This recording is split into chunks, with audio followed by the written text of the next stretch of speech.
अस्सलाम वालेकुम dear students. मेरा नाम हज़रत बिलाल है और आज हम डिस्कशन कर रहे हैं स्टैचुटरी टेस्ट की फिजिक्स के पोर्शन की। एमसीक्यू नंबर 1 है न्यूक्लियर फिजिक्स से है कि nuclear force exist between proton proton proton neutron neutron neutron all of the above. याद रखिए हम कहते हैं कि न्यूक्लियस के अंदर न्यूट्रॉन्स के दरमियान में जो न्यूक्लियॉन्स होते हैं उनके दरमियान में इलेक्ट्रोस्टैटिक फोर्स भी होता है, रिपल्जन वाला प्रोटॉन प्रोटॉन के दरमियान में, क्योंकि वो चार्ज डिपेंडेंट फोर्स है। और जो न्यूक्लियर स्ट्रांग न्यूक्लियर फोर्स है वो हमारे पास चार्ज इंडिपेंडेंट फोर्स है। तो मतलब न्यूक्लियॉन्स जो भी हो, वो प्रोटॉन प्रोटॉन हो, वो न्यूट्रॉन न्यूट्रॉन हो या वो प्रोटॉन न्यूट्रॉन हो, तमाम के दरमियान में न्यूक्लियर फोर्स एग्जिस्ट करता है। तो पहले क्वेश्चन में nuclear force exist between all the particles, all the nucleons, all of the above. तो 127 में जो करेक्ट ऑप्शन है वो ऑप्शन डी है।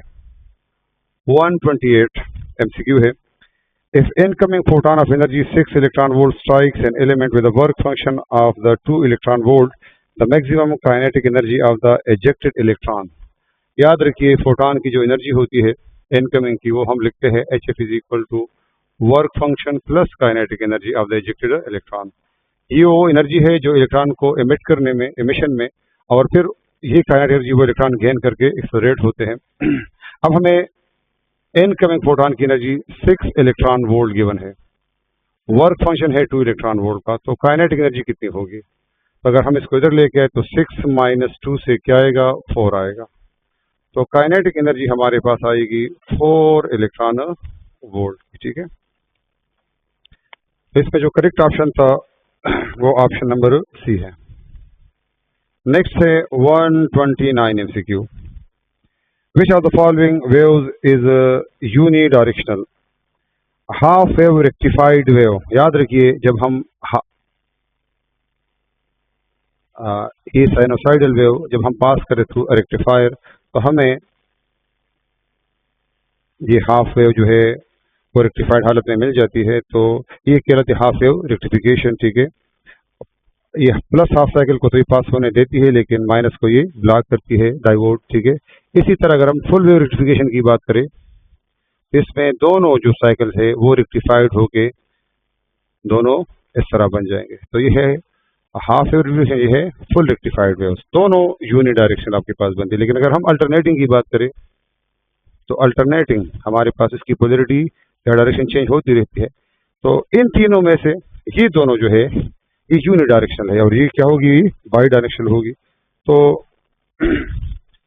हाफ वेव रेक्टिफाइड और फुल वेव रेक्टिफाइड वेव जो होती है ये यूनिडायरेक्शनल होती है। तो इसमें जो करेक्ट ऑप्शन था ऑप्शन डी था, जिसमें बोथ थी। 130 MCQ है, at what frequency will a 1 Henry inductor have reactance of 500 ohm? 500 ohm किस फ्रीक्वेंसी पे, at what frequency will a 1 ohm inductor have reactance of 500 ohm? तो इंडक्टर के case में हमारे पास रिएक्टेंस है XL is equal to 2 pi into FL। अगर आपने फ्रीक्वेंसी निकालनी है तो XL को डिवाइड करें 2 पाई L से। XL हमें गिवन है 500, 2 पाई की वैल्यू 3.14 और L हमें गिवन है 1 हेनरी। अगर आप डिवाइड करेंगे तो the answer will be 80 hertz. ठीक है, तो करेक्ट ऑप्शन इसमें जो है वो 80 हर्ट्ज का आता है, और ये ऑप्शन हमारे पास जो है वो आता है ऑप्शन नंबर ए में। A frequency increases the impedance of RC series circuit. अगर हमारे पास एक RC सीरीज सर्किट है, एक सर्किट जिसमें कैपेसिटर और रेजिस्टर दोनों सीरीज में लगे हैं। ठीक है, और हम सोर्स से फ्रीक्वेंसी की वैल्यू क्या है बढ़ा ले, तो हमें पता है कि XL जो है, XC जो है, उसका रिलेशन जो है वो है 1/2 पाई FC। अगर हम फ्रीक्वेंसी बढ़ाते हैं तो XC की वैल्यू क्या हो जाएगी, कम हो जाएगी।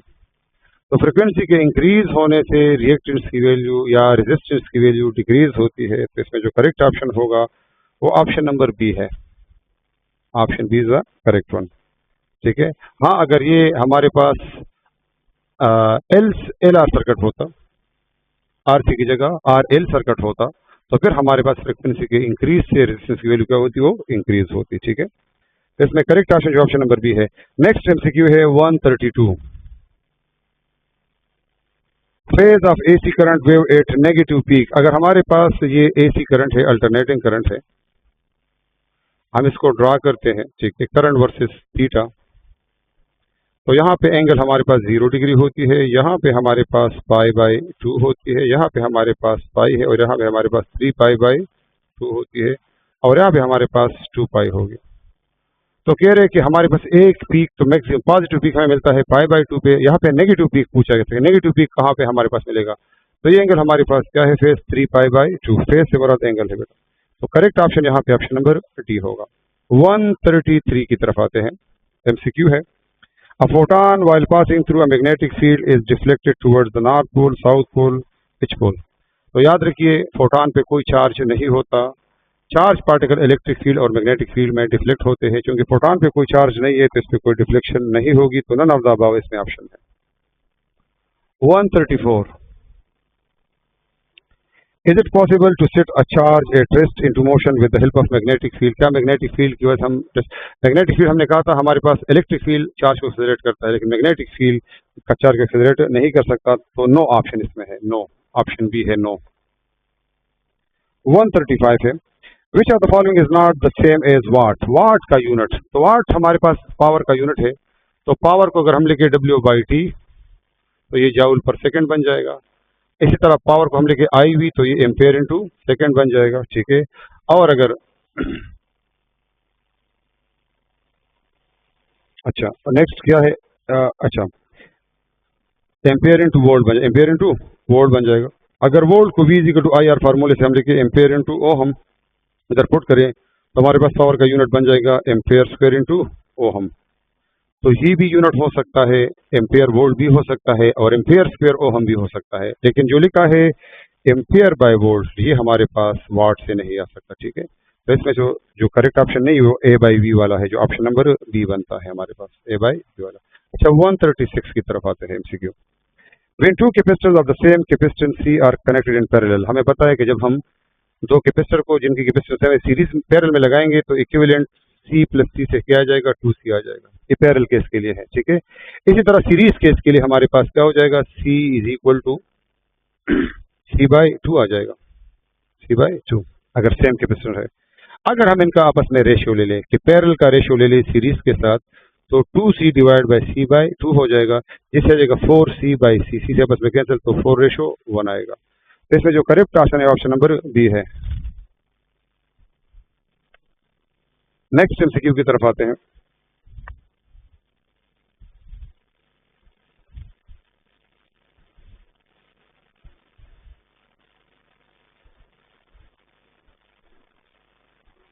एमसीक्यू नंबर 137 है,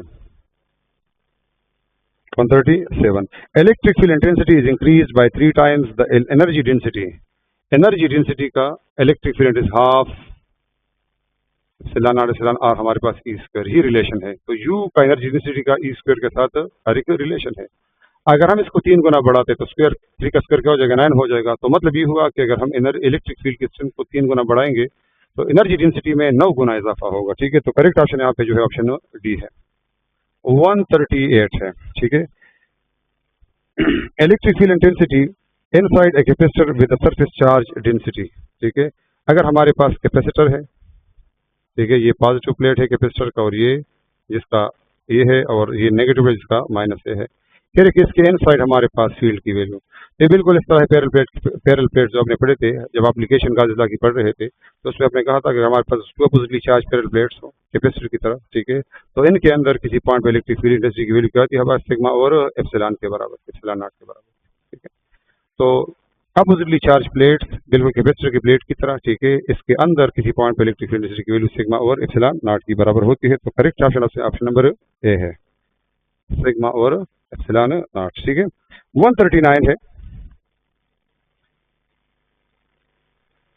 कि ड्यूरिंग अ फ्री फॉल, अगर कोई बॉडी फ्री फॉल कर रही है, नीचे गिर रही है, the rate of change of linear momentum, आपको पता है कि जब कोई बॉडी फ्री फॉल करती है तो ग्रेविटेशनल फोर्स की वजह से करती है, और हमें पता है कि फ्री फॉल के दौरान अच्छा rate of change of linear momentum हमारे पास अप्लाइड फोर्स के बराबर होता है। किसके बराबर, अप्लाइड फोर्स। और हमें पता है कि फ्री फॉल के दौरान हम कहते हैं कि बॉडी पे कौन सी फोर्स ऑफ ग्रेविटी जो कि वेट के बराबर है। तो rate of change of momentum जो होगा फ्री फॉलिंग बॉडी के लिए किसके बराबर होगा, वेट के बराबर होगा, डब्ल्यू के बराबर होगा। तो करेक्ट ऑप्शन इसमें वेट वाला है, ठीक है। 140 a body of mass m1 collides elastically with another mass m2 at rest, there is a maximum transfer of energy when। अच्छा, हमारे पास आइडेंटिकल मासेस के लिए हमने पढ़ा हुआ है कि जब मासेस आइडेंटिकल हो और आपस में कोलाइड हो जाए तो एक मास अपना मोमेंटम पूरी तरह या एनर्जी पूरी तरह दूसरे मास को जो है वो ट्रांसफर कर लेती है। तो ये तब पॉसिबल है जब दोनों आइडेंटिकल मासेस हो। अगर मासेस में फर्क है तो फिर ट्रांसफर तो होगी एनर्जी, लेकिन इतनी नहीं होगी। लेकिन जब आपके पास दोनों मासेस का, दोनों बॉडीज का मोमेंट मास सेम हो, आइडेंटिकल मासेस हो, एक रेस्ट में हो दूसरे मोशन में हो, जो मोशन में थी वो टकरा गई तो उसने पूरी एनर्जी दूसरे को मुंतकिल की, तो ये खुद रेस्ट में आ गई और उस पूरी एनर्जी दूसरे को दे दी जो कि मोशन करने लगी। तो मतलब ये हुआ कि आइडेंटिकल मासेस के केस में जो है वो मैक्सिमम एनर्जी ट्रांसफर हो सकती है कोलिजन के दौरान। तो फर्स्ट ऑप्शन करेक्ट है, option number A. 141 which of the following remains conserve during elastic collision of two particles. अच्छा, जब दो पार्टिकल आपस में कोलाइड करते तो कौन सी चीज कांस्टेंट रहती है? हमने पता है कि अगर इलास्टिक कोलिजन है तो सिस्टम की टोटल एनर्जी, सिस्टम का टोटल मोमेंटम और सिस्टम की total energy will remain the same. अच्छा, ये कह रहे kinetic energy of each particle, किसी पार्टिकल काइनेटिक एनर्जी कंजर्व रहेगी नहीं, इंडिविजुअल एनर्जी चेंज होती है, काइनेटिक भी चेंज होगी, इंडिविजुअल मोमेंटम भी चेंज होगा, स्पीड भी चेंज होगा। हाँ, सिस्टम का जो टोटल मोमेंटम हो वो हमेशा के लिए क्या रहेगा, वो कांस्टेंट रहेगा। तो ऑप्शन डी इसमें करेक्ट है। कौन सी चीज कंजर्व रहेगी? सिस्टम का मोमेंटम, जो दोनों बॉडीज का कंबाइंड मोमेंटम है, that will remain the same. 142 है, is it possible to hear beats from two vibrating sources of frequency. मुख्तलिफ चार ऑप्शन है, दो सोर्सेज को वाइब्रेट करवाया गया है। बीट्स का फिनोमेना क्या है कि हमारे पास जब फ्रीक्वेंसी डिफरेंस 10 हर्ट्ज या इससे कम हो हम वो बीट्स सुन पाते हैं, ठीक है। अगर हमारे पास ये मुख्तलिफ सोर्सेज है तो ए, सी और डी जितने भी हमारे पास ये ऑप्शन है, इसमें जो डिफरेंस है वो 10 हर्ट्ज से ज्यादा है। तो 10 हर्ट्ज से ज्यादा भी अगर डिफरेंस हो फ्रीक्वेंसीज का तो हम वो बीट नहीं सुन पाते। और ऑप्शन डी में है 30 और 25, जिससे डिफरेंस हमारे पास आता है 5। तो 5 अगर हमारे पास फ्रीक्वेंसी का डिफरेंस हो तो नंबर ऑफ बीट्स प्रोड्यूस जो हमारे पास होंगे F1 माइनस F2 जो कि है हमारे पास 30 माइनस 25 से कितने आते हैं 5।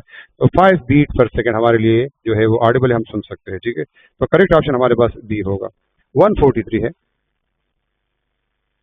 143 mathematically the form del Q is equal to del U represents a thermodynamic process. याद रखिए, थर्मोडायनामिक प्रोसेस में अगर हमारे पास आइसोकोरिक प्रोसेस हो तो आइसोकोरिक प्रोसेस में हमारे पास न सिस्टम एक्सपेंड करेगा न सिस्टम कंट्रैक्ट करेगा, ठीक है। तो जो भी एनर्जी आप सिस्टम को देते हैं वो सारी की सारी इस्तेमाल होती है to increase the internal energy. तो डेल क्यू जो है वो डेल यू के बराबर होगा। डेल डब्ल्यू हमारे पास 0 होता है अगर हमारे पास वॉल्यूम क्या हो, कांस्टेंट हो, सिस्टम ने एक्सपेंड करे और ना, और ये प्रोसेस कहलाता है वॉल्यूम कांस्टेंट वाला आइसोकोरिक प्रोसेस, ठीक है। तो करेक्ट ऑप्शन यहाँ पे ऑप्शन नंबर सी था। अच्छा, 144 की तरफ आते हैं। 144 which option is true for cyclic process. Cyclic process के लिए कौन सा? साइक्लिक प्रोसेस में एक थर्मोडायनेमिक्स प्रोसेस इनिशियल पॉइंट से स्टार्ट हुआ था, 2-3 स्टेट से गुजरने के बाद उसी स्टेट पे अगर ये वापस आ जाते हैं तो साइक्लिक प्रोसेस। तो जितने भी स्टेट फंक्शंस होते हैं साइक्लिक प्रोसेस के दौरान वो हमेशा के लिए कांस्टेंट रहते हैं, ठीक है। साइक्लिक प्रोसेस के लिए हम कहते हैं कि प्रेशर भी कांस्टेंट रहेगा, वॉल्यूम भी स्टेट फंक्शन ये भी कांस्टेंट रहेगा, टेम्परेचर भी कांस्टेंट रहेगा, ठीक है। इंटरनल एनर्जी भी क्या रहेगी, वो कांस्टेंट रहेगी, क्योंकि सिस्टम वापस अपनी इनिशियल स्टेट पे आएगा। तो जब भी कोई क्वांटिटी कांस्टेंट हो तो इसमें चेंज हमेशा के लिए क्या होता है, 0 के बराबर। ये भी 0, ये भी 0, ये भी 0 हमारे पास और ये भी 0 हमारे पास, ठीक है। तो इसमें ऑल जो है वो ऑल का ऑप्शन जो है वो करेक्ट है, ऑप्शन नंबर डी वाला। अच्छा, 145 एमसीक्यू है। A particle performs simple harmonic motion of amplitude 0.5 centimeter and frequency of 2.5 hertz. Its maximum speed in centimeter per second. तो मैक्सिमम स्पीड का फार्मूला है v is equal to omega into XM amplitude. इसको आप लिख सकते हैं omega 2 पाई F के बराबर है, साथ में एम्पलीट्यूड एक्सएम। 2 पाई फाई की वैल्यू है 2.5 हर्ट्ज और इसकी जो वैल्यू है 0.5 है। पॉइंट हटाऊंगा तो नीचे 10 आ जाएगा, तो 2 5 10 और 5 आपस में कैंसिल, तो रह गया 2.5 इंटू पाई, तो आ गया 2.5 पाई सेंटीमीटर पर सेकेंड। तो मैक्सिमम स्पीड का ऑप्शन जो है वो ऑप्शन नंबर बी आता है हमारे पास। अच्छा, 146 है। 146. The number of loops in the stationary waves are inversely proportional. हमें पता है कि फ्रीक्वेंसी के साथ रिलेशन ये था स्ट्रिंग में, जब हमारे पास फ्रीक्वेंसी जो है वो इंटीजर मल्टीपल ऑफ n के बराबर है, मतलब फ्रीक्वेंसी का नंबर ऑफ लूप के साथ डायरेक्ट रिलेशन है। और अगर हम ये रिलेशन लिखे 2l/n, तो यहाँ पे वेवलेंथ का नंबर ऑफ लूप के साथ इनवर्स, तो इनवर्स रिलेशन वेवलेंथ के साथ बनता है। तो इसमें जो करेक्ट ऑप्शन है वो ऑप्शन नंबर डी है। इनवर्स रिलेशन की बात डायरेक्ट करते तो फ्रीक्वेंसी, ठीक है, और नंबर ऑफ लूप्स का स्पीड के साथ कोई रिलेशन नहीं है। 147 की तरफ आते हैं। 147 MCQ 147। The ratio of frequency of two waves traveling through the same medium is 1:2. The ratio of their wavelength will be, याद रखिए सेम मीडियम में ट्रेवल के तो स्पीड क्या रहेगी, सेम रहेगी। तो अगर हमारे पास किसी वेव की स्पीड सेम हो तो वेवलेंथ और फ्रीक्वेंसी का रिलेशन क्या बनता है, इनवर्स बनता है, ठीक है बेटा, इनवर्स। तो अगर λ1 और λ2 अपने निकालना है तो ये बन जाएगा हमारे पास f2/f1, ठीक है। तो आप इसको उलट दें, ठीक है, 1 2 को उलट दे तो ये बन जाएगा 2:1। हमें ये रेशो की बनता है, तो इसका उलट क्या हो जाएगा, 2:1, ठीक है। इसमें करेक्ट ऑप्शन जो होगा वो ऑप्शन नंबर बी है। नेक्स्ट एमसीक्यू है। नेक्स्ट एमसीक्यू जो है इसमें कह रहे कि if we move a positive charge to positive plate then the potential energy of the charge. हमारे पास यहाँ पे ये दो अपोजिटली चार्ज प्लेट्स है, एक पॉजिटिव है और दूसरा नेगेटिव है। अगर हम यहाँ पे एक पॉजिटिव चार्ज छोड़ते हैं सकते हैं तो प्लस प्लस को रिपेल करता है और माइनस को अट्रैक्ट करेगा, तो ये खुद ब खुद इस तरफ एक्सेलरेट होगा ड्यू टू द फील्ड, ठीक है, फील्ड की डायरेक्शन में, ठीक है। अगर मैं इसको फील्ड के खिलाफ लेके जाऊं तो ये जब एक्सेलरेट करेगा, ठीक है, तो काइनेटिक एनर्जी गेन करेगा। लेकिन अगर मैं इसको फील्ड के खिलाफ लेके आऊं तो मुझे वर्क डन करना पड़ेगा अगेंस्ट द फील्ड, और work done against the field इसमें स्टोर होगा in the form of potential energy, ठीक है। तो पोटेंशियल एनर्जी में इंक्रीज आएगा। तो करेक्ट ऑप्शन यहाँ पे जो होगा वो ऑप्शन नंबर ए है, उसमें इंक्रीज आएगा, ऑप्शन ए इंक्रीज आएगा। अच्छा, ये एमसीक्यू था 148। 149 एमसीक्यू जो है इसको डिस्कस करते हैं। The instantaneous displacement of a simple harmonic oscillator will be x = xm और √2 एट एन एंगल विच। हमें पता है कि इंस्टेंटेनियस डिस्प्लेसमेंट क्या है, x = x0 cos omega t या cos थीटा है, ठीक है, cos थीटा या cos ओमेगा t। अगर मैं इसको cos एंगल क्या गिवन है, अच्छा अगर मैं यहाँ पे एंगल 45 पुट करूँ, क्या पुट करूँ 45, तो cos की एंगल की वैल्यू 45 जो है वो ओवर √2 के बराबर है। तो ये बन जाएगा x = x0 या xm और √2। तो ये ऑप्शन आ सकता है अगर आप एंगल क्या पुट करें 45। तो the correct option here is 45 degree, option D आता है, ऑप्शन डी करेक्ट ऑप्शन है, ठीक है। नेक्स्ट जो है हमारे पास है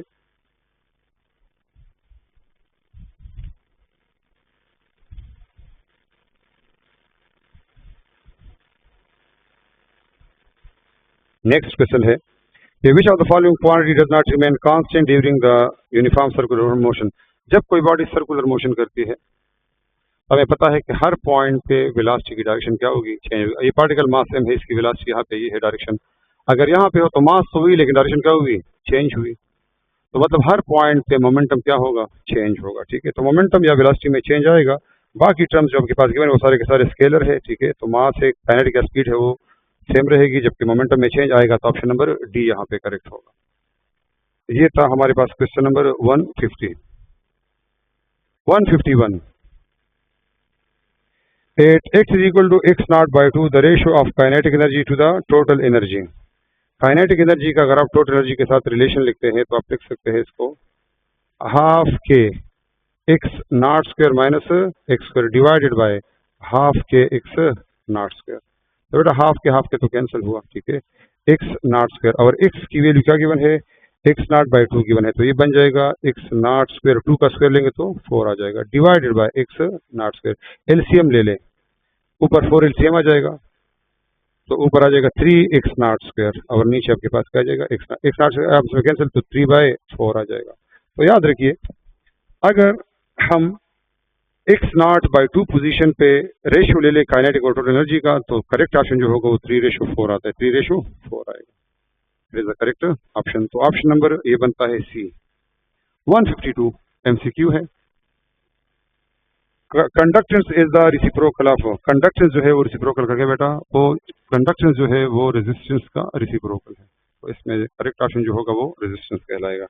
ऑप्शन नंबर बी करेक्ट है। 53 है, in an ideal transformer by doubling the value of the voltage current becomes double, ये गलत है। पावर बिकम्स डबल, ये भी गलत है। पावर आइडियल ट्रांसफार्मर में पावर इनपुट और आउटपुट सेम रहता है, बोथ ए भी गलत है। तो नन ऑफ दीज। अगर वोल्टेज को आप डबल करते हैं तो करंट की वैल्यू को हाफ होना चाहिए था, ठीक है। आइडियल ट्रांसफार्मर के लिए पावर की वैल्यू क्या है, जब पावर कांस्टेंट हो तो V और I के दरमियान में इनवर्स रिलेशन। अगर आप इसको डबल करते तो करंट की वैल्यू आपके पास क्या आनी थी, हाफ आनी थी, ठीक है, कांस्टेंट पावर पे। लेकिन ये ऑप्शन आपके पास है नहीं, तो नन ऑफ दीज, ठीक है। 154 डी ऑप्शन इसमें करेक्ट। 154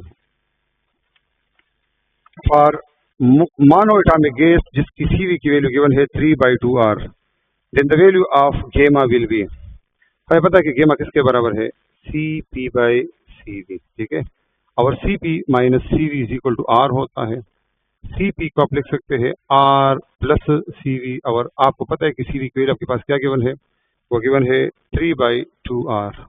तो अगर यहाँ पे हम 2 एलसीएम ले लें, 3/2R है, ठीक है, 2 एलसीएम ले लिया, मल्टीप्लाई करें तो आ जाएगा 2R प्लस 3R, मतलब 5R/2 आ जाएगा। ये हमारे पास CP की वैल्यू है। CV इधर चला गया R, तो 3/2 अगर आप जमा करेंगे तो 5R/2 आ गया हमारे, 5R/2, ठीक है। अब गेमा निकालना है, तो गेमा क्या किसके बारे, CP/CV। तो CP की वैल्यू क्या है 5R/2, और CV की वैल्यू के पास गिवन है 3/2R, ठीक है। इसमें से R के साथ क्या हुआ, कैंसिल, 2 के साथ, तो क्या रह गया 5/3। तो इसमें से जो करेक्ट ऑप्शन है वो ऑप्शन जो है वो 5/3 आता है। क्या है 5/3, करेक्ट ऑप्शन इज 5/3। अगर ये वैल्यू है 3/2 तो आपके पास आ रहेगा, ठीक है। अगर CV की वैल्यू हमारे पास, अगर CV की वैल्यू हमारे पास 5/2 होती, क्या 5/2, तो फिर हमारे पास आता 7R/2, तो ये रेशो बनता 7/3, ठीक है। तो अगर आपके पास CV की वैल्यू गिवन होती 5/2R, फिर आपके पास रिजल्ट क्या आता, फिर रिजल्ट यह आता गेमा। यही इसी तरह आप सॉल्व करते तो फिर आप CP की वैल्यू के पास आती R प्लस 5/2R, तो आंसर आता 7R/2। इसको आप फिर गेमा निकालने के लिए CP को CV से डिवाइड करते, तो 7R/2 डिवाइडेड बाय 5R/2, अच्छा 3 बाय क्या पुट करते 5, अच्छा 5/2, 5/2। तो 2 के साथ 2 कैंसिल, R के साथ R कैंसिल, तो 7/5 आंसर था 7/5। तो मुख्तलिफ अगर CV के लिए आप मुख्तलिफ मोनोटॉमिक डायटॉमिक इस तरह देते जाए तो आपके पास मुख्तलिफ ऑप्शन आ सकते हैं, ठीक। नेक्स्ट क्वेश्चन है, तो करेक्ट ऑप्शन सी है 5/3। Is the drag force on the falling droplet of water equals the weight of the droplet its weight। याद रखिए जब भी कोई बॉडी किसी मीडियम में गिर रही है, फ्री फॉल कर रही है, ठीक है, और उसका वेट जो है वो उसके ड्रैग फोर्स के बराबर आ गया, ठीक है, तो फिर जब ये आपस में बैलेंस हो जाए तो वो बॉडी फिर कांस्टेंट वेलोसिटी के साथ क्या करेगी, फॉल करेगी। और इस कांस्टेंट वेलोसिटी को हम टर्मिनल वेलोसिटी भी कहते हैं। तो करेक्ट ऑप्शन इसमें रिमेन्स द सेम, जब ये आपस में बैलेंस हो जाए तो स्पीड कांस्टेंट हो जाए। ऑप्शन सी इसमें करेक्ट। अच्छा 156 की तरफ आते हैं। इफ अगर हमारे पास A क्रॉस B का जो मॉडुलस है वो बराबर हो A.B के, तो इनके दरमियान एंगल क्या होगा। तो A क्रॉस B हमें पता है किसके बराबर है, AB साइन थीटा, और A.B किसके बराबर है, AB कॉस थीटा। के भी बस में कैंसिल, साइन थीटा को अगर आप उस कॉस थीटा से डिवाइड करें तो आ जाएगा 1, और टेंजेंट थीटा अगर आप निकालते हैं, टेंजेंट थीटा के बराबर है, थीटा निकालेंगे टेंजेंट इनवर्स 1 के लिए, तो इसका आंसर आएगा 45 डिग्री, जो कि π/4 के बराबर है, ठीक है। तो करेक्ट ऑप्शन इसमें π/4 है, ठीक है, डी ऑप्शन करेक्ट है। 157 X and Y components of the force acting at 30 axis are. याद रखिए हमारे पास एक फोर्स जब रिजॉल्व होता है कंपोनेंट्स में, इसके दो कंपोनेंट्स बन सकते हैं, Fx और Fy, अगर प्लेन में रिजॉल्व हुआ है। तो Fx एक cos थीटा है, और यहाँ पे cos की वैल्यू 30 गिवन है, और आपको याद पता होना चाहिए कि cos 30 की जो वैल्यू होती है वो √3/2 के बराबर होती है, ठीक है। और एफ वाई किसके बराबर है, एफ साइन थीटा के, और एफ साइन 30 हमें पता है कि 1/2 के बराबर होती है। तो आपके पास एक आंसर आ जाएगा √3/2 एफ वाला एफ एक्स के लिए, और एफ वाई के लिए f/2 वाला ऑप्शन आएगा। और ये दोनों ऑप्शन आपके पास मौजूद है ऑप्शन सी में, ठीक है। 158 MCQ है। 4 particles given the same momentum which has maximum kinetic energy। हमें पता है कि काइनेटिक एनर्जी का मोमेंटम के साथ रिलेशन है p²/2m, मतलब काइनेटिक एनर्जी का मास के साथ इनवर्स रिलेशन होता है अगर मोमेंटम क्या रहे, कांस्टेंट रहे। अब 4 पार्टिकल आपके पास गिवन है, चारों का मोमेंटम सेम है, तो जिसका मास सबसे कम होगा उसकी एनर्जी सबसे ज्यादा होगी।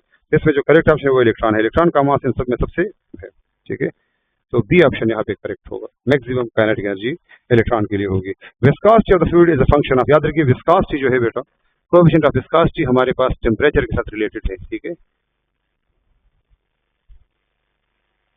ये हमने कहा था कि हमारे पास लिक्विड्स हो तो ये है, और गैस हो तो हमारे पास ये रिलेशन। तो coefficient of viscosity is a function of temperature, temperature के इंक्रीज और डिक्रीज से विस्कोसिटी की वैल्यू में चेंज आता है। 159 ऑप्शन में ऑप्शन नंबर बी है, ऑप्शन नंबर बी। अच्छा, नेक्स्ट एमसीक्यू है कि the direction of angular velocity, angular velocity जितने भी हमारे पास एंगुलर टर्म्स है, एंगुलर वेलोसिटी हो, एंगुलर डिस्प्लेसमेंट हो, एंगुलर मोमेंटम हो, अगर कोई बॉडी एक एक्सिस के अलोंग रोटेट हो रही है, ठीक है, तो उसकी एंगुलर वेलोसिटी डायरेक्शन हमने कहा by using right hand tool. Motion की डायरेक्शन में फिंगर्स को कर्ल कर ले तो थंब होगा वो आपको डायरेक्शन, अगर एंटी क्लॉकवाइज है तो एक्स ऑफ रोटेशन के अपवर्ड डायरेक्शन में होंगी, अगर क्लॉकवाइज है तो डाउनवर्ड, लेकिन या तो अपवर्ड होगी या डाउनवर्ड, लेकिन along the axis of rotation होगी, ठीक है। तो करेक्ट ऑप्शन क्या है, the direction of angular velocity vector is along the axis of rotation, upward हो या डाउनवर्ड हो, लेकिन एक्सिस ऑफ रोटेशन, तो डी ऑप्शन इसमें करेक्ट है। 161 MCQ है, which of the following is same for 3 spectral series in the infrared reason. देखिए जो डिफरेंस आता है वो फ्रीक्वेंसी और वेवलेंथ के बेस पे आता है, तीनों के लिए जो स्पीड होगी वो क्या होगी, वो सेम होगी। तो इंफ्रारेड रीजन में जो 3 है, पासन, ब्रैकेट और पीफंड, इन तीनों की फ्रीक्वेंसी और वेवलेंथ डिफरेंट होगी, लेकिन स्पीड क्या होगी, तीनों के लिए सेम होगी, ठीक है। इनका रिलेशन इस तरह है, speed will remain same for all the series, ठीक है।